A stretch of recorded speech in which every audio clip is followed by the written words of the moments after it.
السلام عليكم ورحمة الله تعالى وبركاته، ومرحبا بكم في نهار جديد واقتراح جديد على قناتكم سفيرة الطبخ زكريا. والوصفة ديالنا ديال اليوم بريوات كيجيو معلكين ومقرمشين على برا، كيجيو رائعين. غنعطيك جميع الاسرار باش ينجحوا معاك من اول تجربة، وكيفاش البريوه ان شاء الله ما تطرطقش ليك. غنعطيك جميع الاسرار. الوصفة راها من القلب، وكذلك البريوه راه كتجي شهوه منها كما كتشوفي في الصوره امامك. هانتي كلشي طبيعي بلا زواق وبلا نفاق، هانتي كما كتشوفي. يعني حتى الطريقه فاش كنخدم انا كنخدم معاك بكل مصداقيه. كنتمنى انك تدخلي وتشتركي في القناه. عندي هنايا عندي غير نص كيلو ديال اللوز. غادي ندير معكم غير كميه صغيره، غنقسمها على جوج، يعني 250 في كل جهه. غنفسخ اللوز ومن بعد غادي نقسمو تاني على جوج. النص غنقليه والنص غنخليه كما هو. بالنسبه للكميه ديال السكر، غادي نضيف هنايا 100 غرام ديال السكر سنيده. غندي انا كل شيء نطحنه ان شاء الله. هنايا راه بينت لك اللوز محمر، والنصف الاخر خليته كما هو كما فسخته. زدت هنايا السكر سنيده غنديه غنطحنو. وهنايا كنقول لكم سمحوا لي لان اللقطه فاش عجنت العقده ما كانتش كتصور ليا. يعني العقده عجنتها بماء الزهر، تقريبا درت فيها واحد نص كاس ديال الماء الزهر. يعني حاولوا تكون مرخوفه باش تجيكم هذيك العقده ان شاء الله كي الزبده من الداخل، يعني ما تجيكمش ناشفه. ونسمتها كذلك بالمسكه الحره، ودرت نيسلي كراميل. بامكانكم ديروا المشماش كيعطي مذاق افضل، ولكن انا ما كانش متوفر عندي. وخلطت العناصر جيدا ودرت شويه ديال القرفه. وهنايا جبت الورقه وقطعتها بهذا الشكل كما كتشوفوا. وباش تسهلوا عليكم اللويه حاولوا تشكلوا هذيك العقده على شكل مثلث. بالنسبه كذلك ملي تكونوا كتلويو البريوه ديالكم، ما تزيروهاش وما ترخفوهاش. هذا هو السر باش ما تطرطقش لكم ان شاء الله.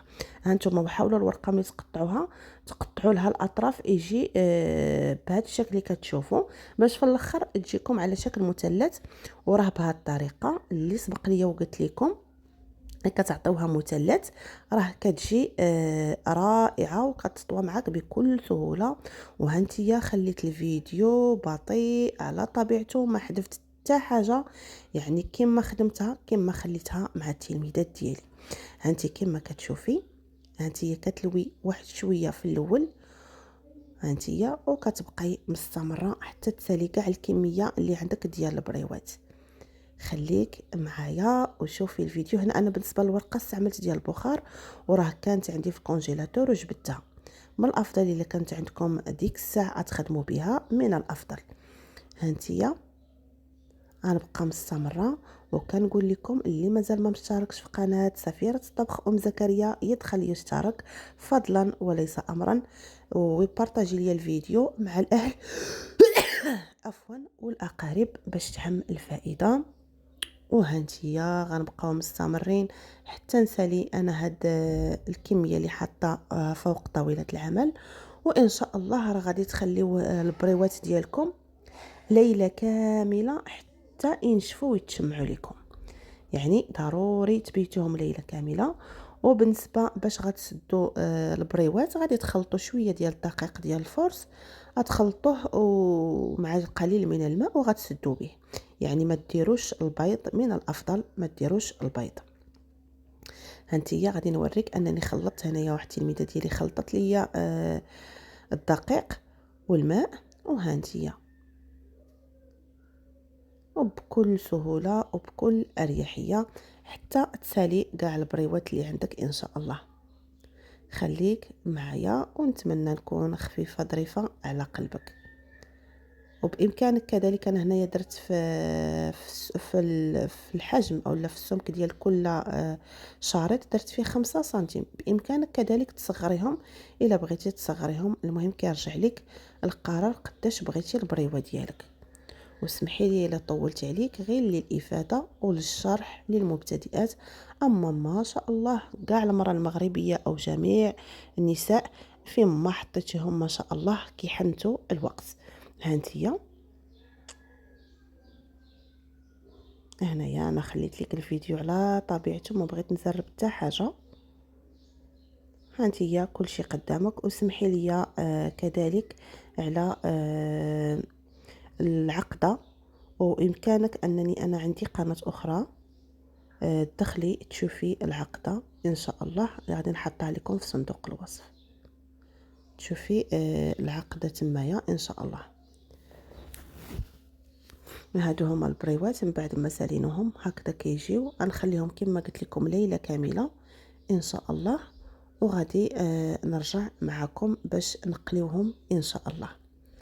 غنحتاجو الزيت النباتيه، غنديروها فوق الموقد ديالنا وما نسخنوهاش بزاف، يعني غير المهم ما تسخنش الزيت بزاف، يعني نحطوها دغيا تحمر غير بشويه علينا، ونلوحو البريوات ديالنا ونقليوهم ان شاء الله ونعسلوهم كما غتشوفوا معايا. يعني هاد المرحله كذلك راه كلشي غيعرف يديرها، واللي بغات العسل راني حاطه في القناه كذلك تدخل تشوف العسل.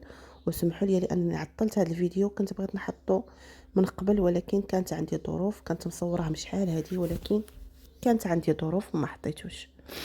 هانتيا